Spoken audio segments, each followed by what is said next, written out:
dunia ini tidak selamanya. Ini bukan tempat abadi. Ini semu. Dan kehidupan kematian yang berlangsung di dunia itu sejatinya memberikan kesan kepada kita untuk belajar. Kumpulkan bekal bagaimana caranya di dunia ini berhasil, di akhirat meraih kemuliaan. Itu yang dimaksudkan surah Al-Mulk itu. Surah 67 di ayat yang kedua.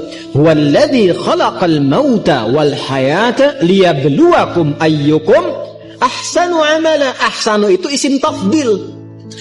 Ya, dari kata hasanah tadi. Jadi kita mengumpulkan hasanah, tapi orientasinya akhirat. Dan untuk mencapai ke titik itu, Allah berikan bentangan jalannya disebut dengan ibadah. Karena itu ketika Allah memerintahkan kita ibadah dalam bentuk fi'il amr, itu sebetulnya saking sayangnya kepada kita. Kalau nggak sayang nggak akan diperintahkan.